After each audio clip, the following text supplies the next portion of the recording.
I'm Hanya Imran, the host of Breaking the Silence Mental Health. Welcome back to the second episode of our series, More Than Just Looks One-on-One. Today, I've got a really special guest with me, Hafsa Imran, who's here to open up about her journey and her relationship with body image. So, Hafsa, how are you feeling being on the podcast today? I'm feeling good and I'm really excited, and I really hope that whatever I say today helps someone, whoever is watching, even if it's just one person. I'll just feel, fulfilled. Yeah, I hope so too. Alright, let's jump in. For everyone listening, just sit back, relax, and enjoy the episode. So, Hafsa, when did you first become more aware of your body image? And what do you think triggered it? A specific moment, someone's comment, or a gradual feeling of self-consciousness? I don't really think that it was just one thing. I guess it was a combination of people's comments, and it was a gradual build-up of feeling self-conscious then. So I feel like I was around 9 or 10 when people started pointing out my weight and then my dark skin, and more than anything, I feel like they started talking about my height, which I mean, I get to this day because I am short, I admit that, but it just, people talking about it and then coming up to me and telling me things like these, it just, started triggering many things in me. So what affected me the most was when someone close to me came up to me and said that I was very unattractive because of all these things, being short and having a darker skin complexion and being somewhat fat. So that, I guess that's what really triggered it, and from there I slowly became more and more self-conscious. Okay. How did you start feeling about your body after that first incident? I would say that after that first incident, or after a couple of those first incidents, I just felt like I wasn't pretty, and that anything that I wore would look awful on me. And so basically, I wasn't actually overweight. I was just a little healthy, as we say it. Yeah. And I mean, I had some parts of my body which were fat. So even though I wasn't overweight, I constantly felt huge. But at the same time, because I was so short, I also felt small. I'm not quite sure if that makes sense, but yeah, I hope you get what I'm trying to say. I'm sorry you felt that way.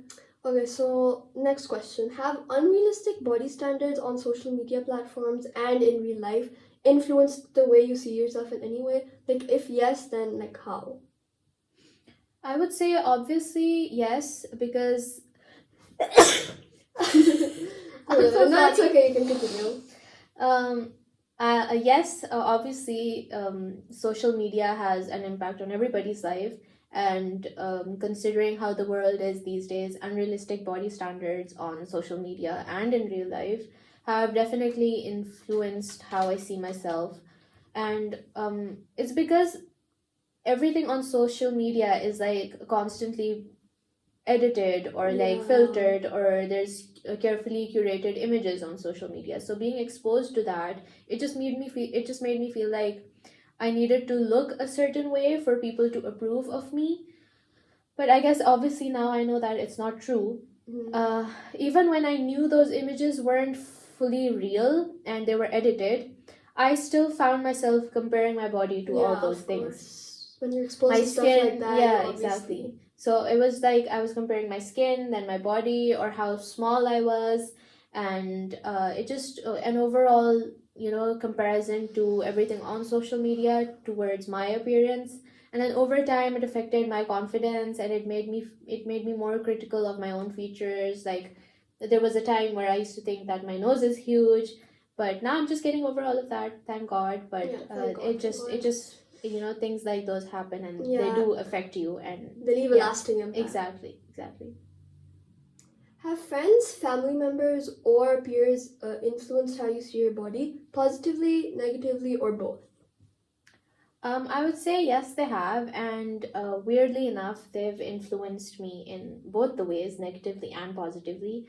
So some family and friends have influenced how I see myself in a positive way, and they've done that by complimenting me and then encouraging self-acceptance and encouraging whatever I wear or and however that's how it I should look. be. Exactly, that is how it should be.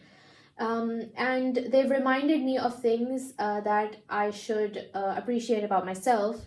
And I guess that's what family and friends are for. Yeah. But at the same time, there has been the other side of the Mhm. board, which is people who have commented about my weight or my height or my appearance that has stuck with me.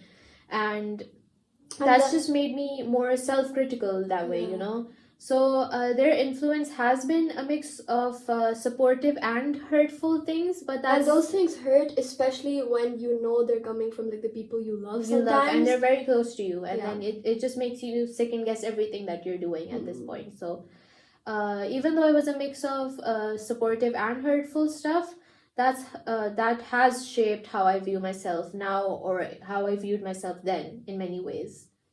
Okay, thank you. Why is it considered taboo to discuss mental health issues like body image?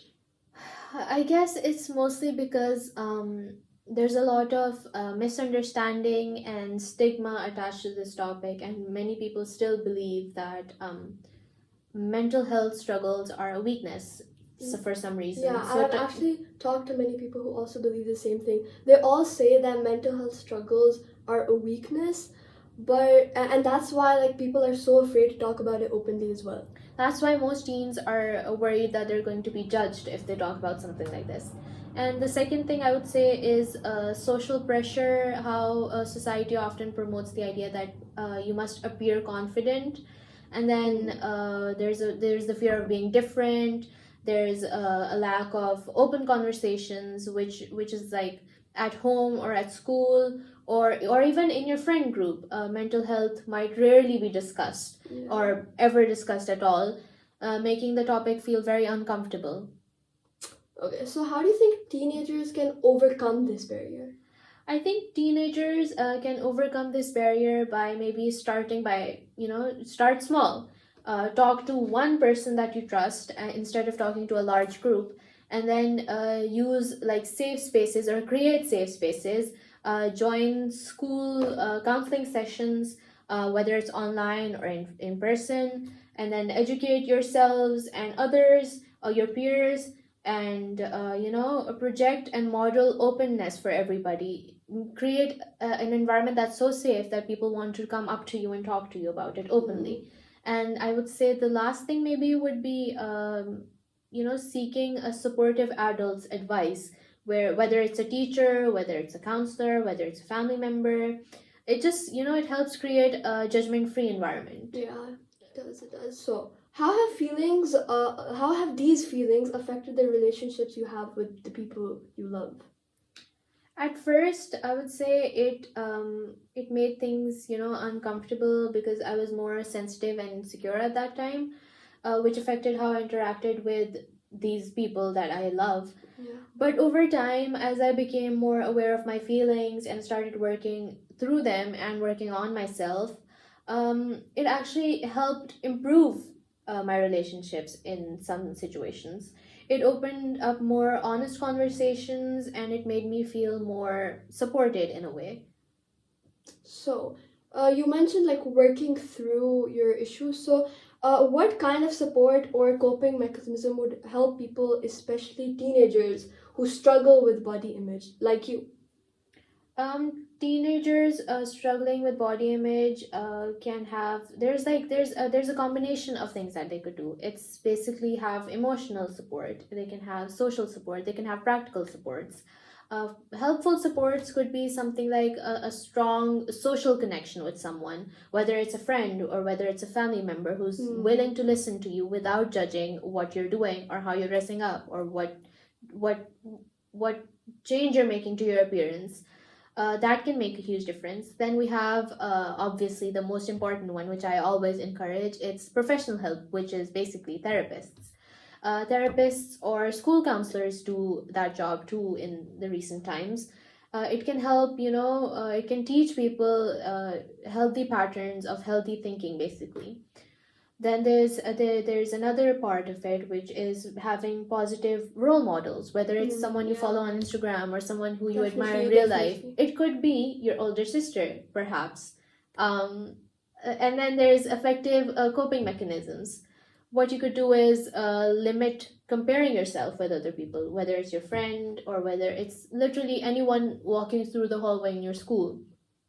There's practicing self compassion, which is treating yourself with the same kindness that you'd give someone else outside. These small things do help you get better with your daily life, and they can help you cope better. Something else that I would like to add is creative outlets like journaling or art or music or writing, anything like that. These things help you project your anxiety in a healthier way. Yeah. So from all the information you gave, I can deduce that like it varies for everyone, because you gave like lots of examples, lots of helping like Exactly. mechanisms and stuff. So another thing that I'd like to add, sorry, I mean, I'm not continuing, but it's just, things just come into my head, so I'm just like, I need to add into that. So I would say you can focus on what your body can do and not how it looks.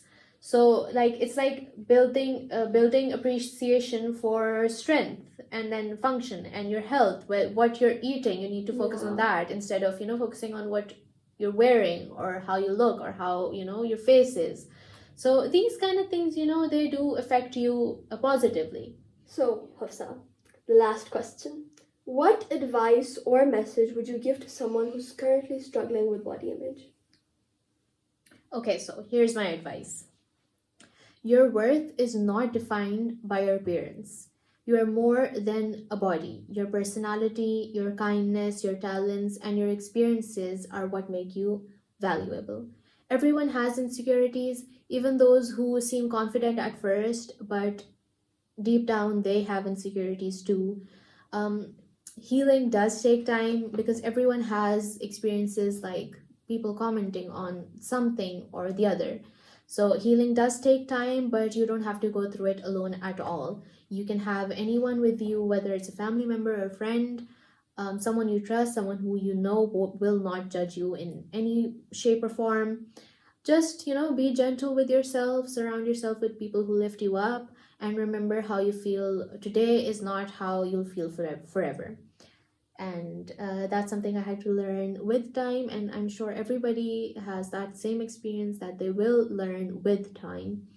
You deserve love and acceptance and peace, and that always will start with yourself. You need to be able to love yourself, and you need to be able to be at peace with yourself.